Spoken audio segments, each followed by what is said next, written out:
Yesterday, when we were at the division run, we had a chance to meet a World War II veteran from the 101st, from the 501st, Vinny Speranza, who is probably the most incredible character I've ever met. What a man! Holy cow! And he's 94 years old. Yes, and he is just as sharp, and he dancing around. It was absolutely amazing, gentleman. But there's not many of the World War II veterans left, and especially when it comes to the Screaming Eagles.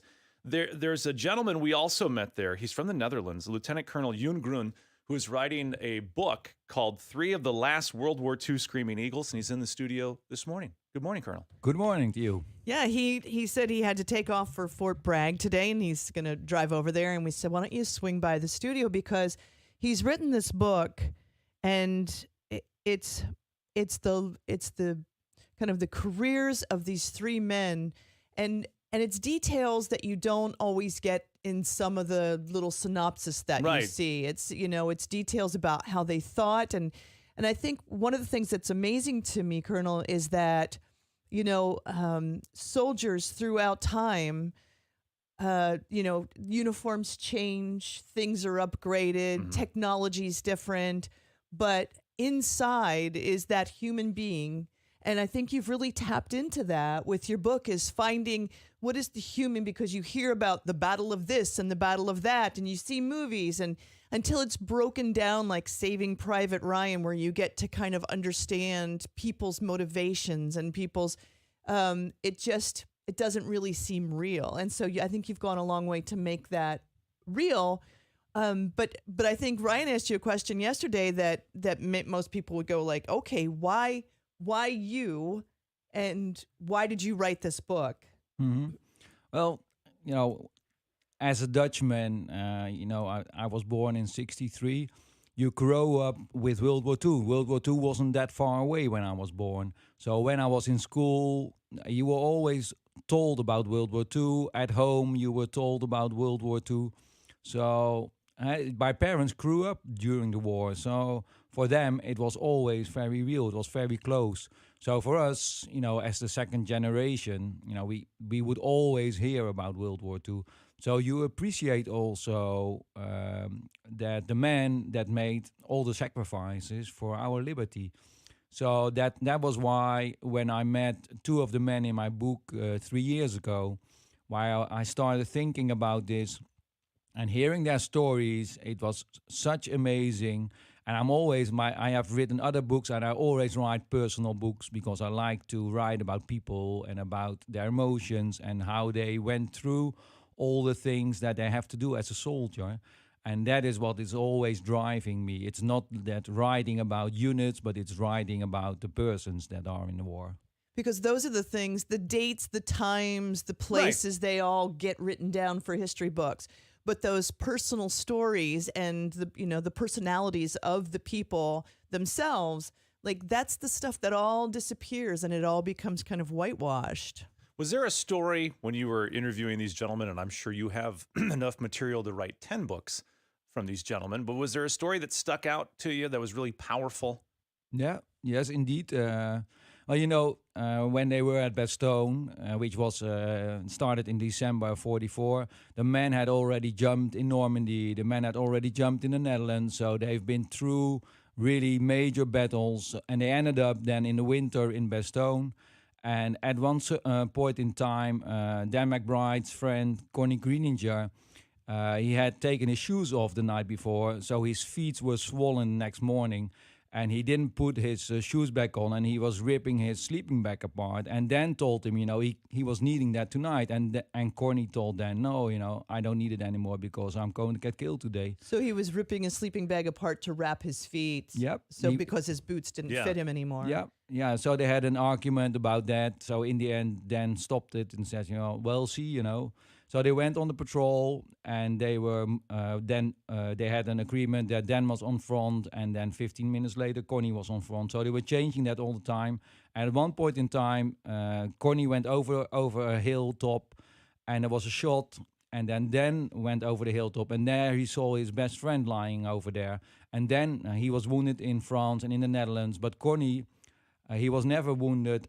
Nothing ever happened with him. He was a family man. He had a child, and he was saving all his money for the family. So, he was never doing anything, out of the ordinary. Right. And then Connie got killed that day, and that, that made Dan crazy, and he wanted to run to the Germans. So two guys, they jumped on him to stop him because he was really, ready for himself to, it was the end for him. So he wanted to run into the German fire. Yep. Yeah, because he'd the way you explain it in the book is that he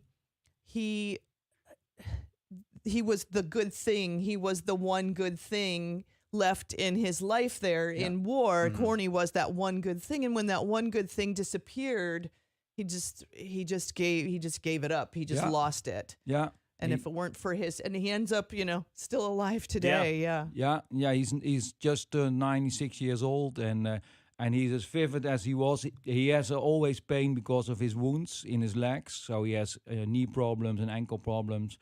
But he's going to Normandy again this year, and he's always laughing and like Vinny, he's telling the stories, like it was yesterday, and that's amazing with Dan, that he knows all these details about the man and about what happened, and that's interesting in his story as well. That you get all those details which happened like 75 years ago. So that's the amazing part also about his story. All right, now just for meeting Vinny Speranza yesterday, that they have some stories. Those guys could have some fun. There's some Those wild guys stories. could have some fun. Were there any stories that stuck out to you about a little bit of fun from the guys in World War II? Yeah. Well, they always also made sure that they had fun, because otherwise life, you call it a drag.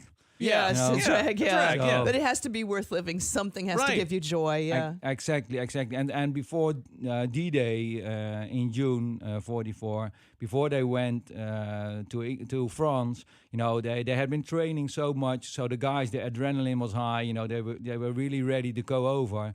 So sometimes they were really looking for some action.